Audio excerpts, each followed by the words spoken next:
Hola la compagnie, j'espère que vous allez bien. Aujourd'hui, on se retrouve dans une nouvelle vidéo dans laquelle on va parler du tout nouvel iPad Pro 12,9 pouces avec la nouvelle puce M1. Alors oui, comme vous pouvez le voir, le décor change encore puisque j'ai pu prendre des locaux pour la chaîne pour pouvoir tourner les vidéos et c'est juste trop bien, donc je voulais vous remercier déjà parce que tout ça c'est grâce à vous. Bien évidemment, je vous montrerai tout ça dans une vidéo dédiée dans les prochains jours. Donc bon, c'est pas très grand, mais c'est juste trop cool d'avoir son espace pour pouvoir tourner ses vidéos et juste avoir son espace pour travailler, être en dehors de chez soi. Donc voilà, bref, un grand merci à vous et encore une fois, le décor va encore changer peut-être un petit peu dans les jours à venir, mais je vous montrerai tout ça très bientôt. Donc pour en revenir à l'iPad, ça fait désormais presque 48 heures que je l'utilise, donc du coup on va diviser la vidéo en deux parties. La première, eh bien on va parler un petit peu du déballage très vite fait, ensuite on va parler des nouveautés et je vais vous donner mon avis à chaud sur celui-ci. Donc pour ce qui est du déballage, je voulais filmer parce qu'en fait je voulais voir si Apple allait continuer d'inclure le chargeur dans la boîte, puisqu'on sait c'est quelque chose qu'ils ne font plus avec les nouveaux iPhones, donc je voulais voir si avec les iPads ils continuent à le faire,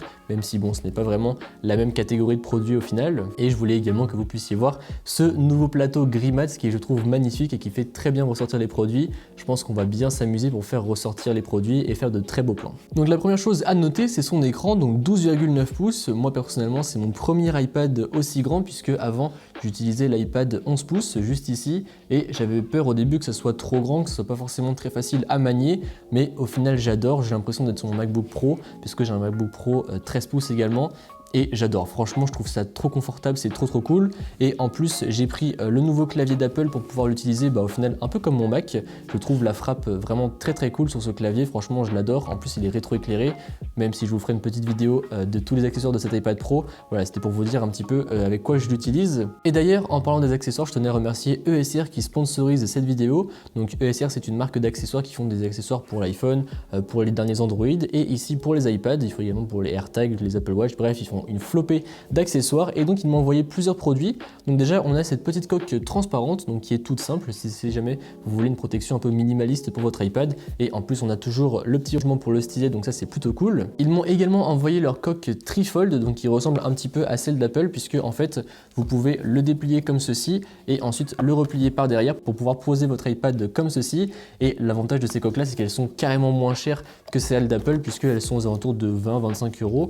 Donc voilà, c'est clairement beaucoup moins cher que celles d'Apple et en plus elles sont, je trouve, très qualitatives, puisque ici on a un plastique qui va protéger tout l'arrière de l'iPad et c'est pas comme celle d'Apple où par exemple il faudra soit acheter la grosse coque qui recouvrira tout mais du coup qui va coûter dans les 150 euros, ou alors juste acheter le Smart Folio qui coûte dans les 50-60 euros je crois, mais qui protégera que l'écran. Et après ils ont également une autre version, voilà, dans cette couleur un peu verte que j'aime beaucoup également. Et ce qu'il faut savoir c'est que toute leur coque, eh bien il y a un espace pour pouvoir garder le stylet à chaque fois, donc ça c'est plutôt cool. Et la dernière chose qu'ils m'ont envoyé que je trouve très pratique également et qui je suis sûr va servir à beaucoup de gens, c'est qu'ils ont fait également des protections d'écran et des protections d'objectifs pour l'iPad Pro.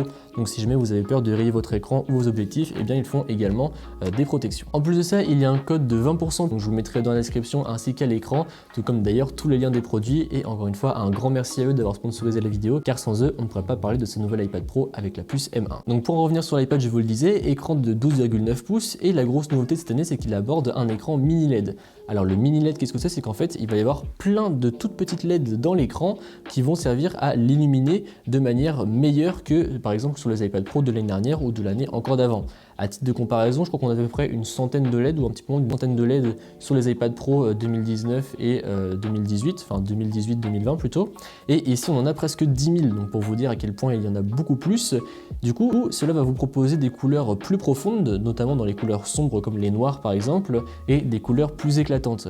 Par exemple, hier, j'ai pu regarder Zootopie et pas mal de vidéos, et du coup, sur le film, eh bien, il y a des bandes noires sur le haut et sur le bas, et on voyait bien que le noir était bien plus profond que sur l'iPad Pro 11 pouces à titre de comparaison. Et pourquoi le choix du mini LED également et non pas de l'OLED par exemple? Parce que bon, le mini LED c'est quand même un petit cran en dessous de l'OLED. C'est parce qu'en fait, l'OLED, lorsque vous en mettez sur des très grands écrans, eh bien, il y a des risques de brûlure. Et du coup, pour éviter tout ça, Apple a préféré opter pour du mini LED pour éviter tout problème. Mais dites-vous quand même que cette technologie d'écran là, eh bien, c'est la même que dans l'écran Pro XDR Display d'Apple qui vaut quand même 6 000 euros. Donc on a vraiment un écran très bon je trouve. Et l'autre grosse nouveauté, je vous le disais, c'est sa puce M1, puisque d'habitude c'est une puce qu'on va retrouver uniquement dans les Mac ou dans les nouveaux iMac par exemple. Et ici du coup ils l'ont mis dans l'iPad Pro. Donc évidemment les performances sont tout bonnement incroyables, vous pourrez faire tourner absolument n'importe quoi. Donc bien sûr on en parlera beaucoup plus en détail dans le test, on fera des montages vidéo, on fera vraiment de grosses tâches pour pouvoir vraiment essayer de le pousser à bout. Et d'ailleurs j'ai pu voir certains Geekbench qui disaient que l'iPad Pro avec la puce M1 était plus puissant que le MacBook Pro 16 pouces avec un Core i7, pour vous dire à quel point il est extrêmement puissant. Mais là où j'ai l'impression que cette puce M1 va faire la différence également, c'est en ce qui concerne la batterie. Puisque hier, je vous le disais, j'ai regardé pas mal de vidéos, j'ai regardé un film, ce matin encore j'ai regardé pas mal de vidéos, j'ai écrit justement cette vidéo ainsi qu'une autre vidéo, et j'ai perdu à peine une quinzaine de pourcents de batterie. Donc je trouve ça rien du tout, et franchement c'est trop cool, puisque du coup on va pouvoir s'imaginer de grosses journées assez intensives et tenir largement la batterie.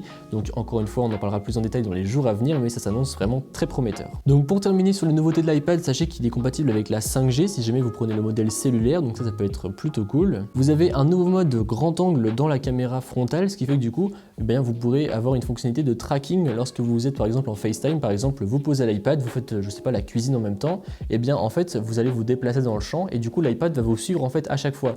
Donc ce n'est pas la caméra qui bouge, c'est juste un zoom dans le logiciel. Donc je vous montrerai tout ça encore une fois dans le test complet parce que là en 48 heures, j'ai pas trop eu le temps de tester la fonctionnalité, mais ça a l'air plutôt pas mal puisque c'est vrai que l'iPad, personnellement, je sais que quand je fais des FaceTime avec, je fais pas que ça, je fais d'autres choses avec, souvent je bouge, donc plutôt pratique. Et la dernière nouveauté, c'est que désormais, donc le port USB-C est toujours là en bas, et désormais c'est également un port Thunderbolt, ce qui fait que du coup vous pourrez le brancher à un écran externe, comme par exemple le Pro XDR Display d'Apple, et comme ça vous pourrez par exemple avoir juste la timeline du montage sur votre iPad et avoir le rendu sur le Pro XDR Display.